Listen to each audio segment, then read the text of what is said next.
After 200 episodes, what are the key learnings that made me radically more effective, and hopefully you as well?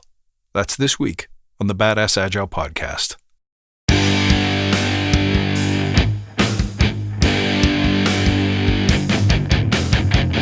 Greetings, team. Welcome to the Badass Agile podcast. I'm your host, Chris Williams.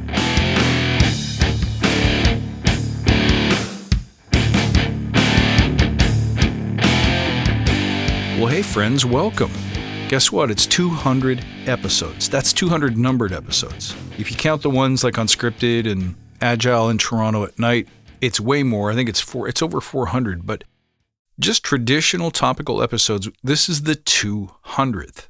So I think it's time to reflect. First of all, some gratitude. A sincere thank you to everyone who has listened, who has ever listened, and supported the show in any way. A thanks as well to all who have become members of the Forge or any of my online experiences, webinars, or classes and supported me across multiple platforms, products, experiences, and experiments. You've taught me everything I know, and I'm nowhere near done. Before we dig into it, let's take a moment to remember why we're here. To create an elite tribe of leaders who truly serve their clients and communities by doing what matters and what works, relentlessly chasing value and excellence like a badass. There's so many resources out there about what you need to do to be agile, but we're focused on who you need to become in order to lead teams. So let's hammer down those fundamentals to create a truly unique and powerful force in this industry. And remember, if this helps you, do me this favor, tell your friends. All right, so I've even got the original microphone set up from the first episodes. I'm using something called a Rode NTK, which is like a mid-low level tube microphone that served me well. It was one of my first big microphone investments back in 2003.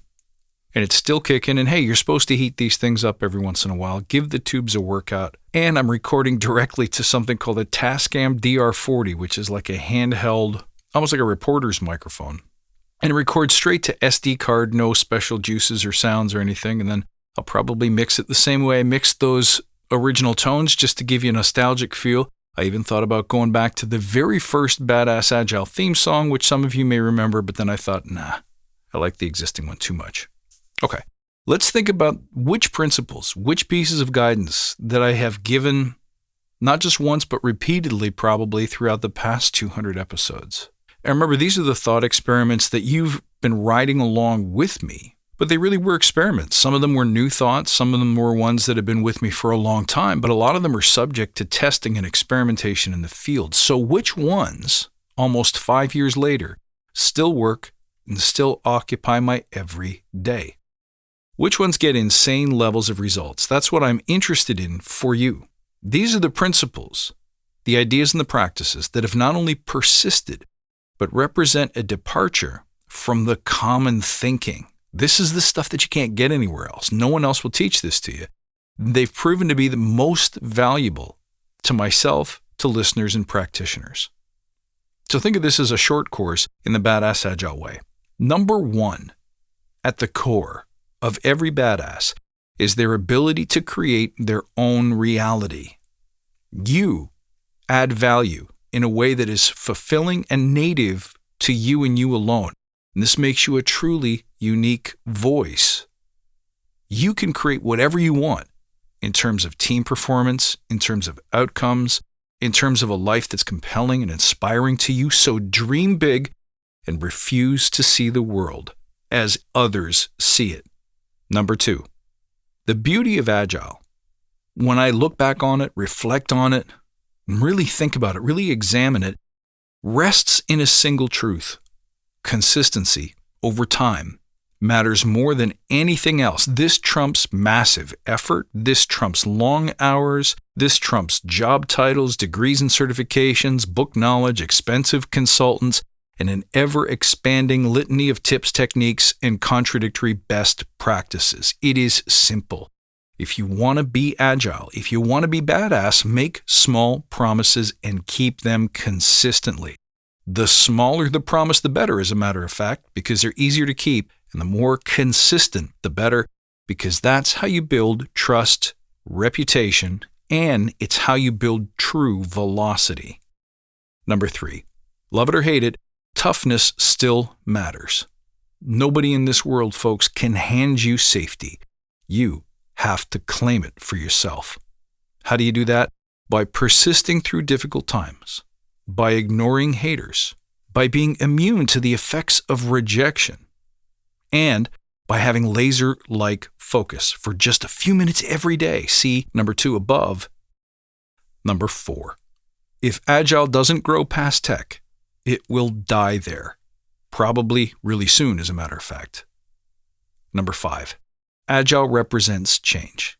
And if you can't understand human beings, how they react to change, if you can't see the meaning, the truth behind their actions and reactions, what they say and what they do, and effectively influence them to support and contribute to the change, then none of this will work.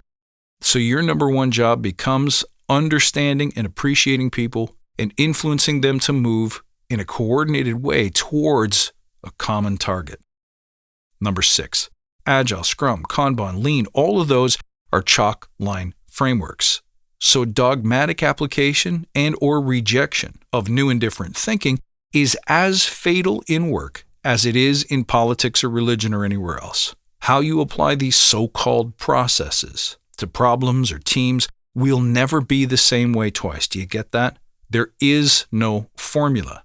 There is no script. So admit that you are almost always wrong and know basically nothing, and you will have graduated to Master Coach.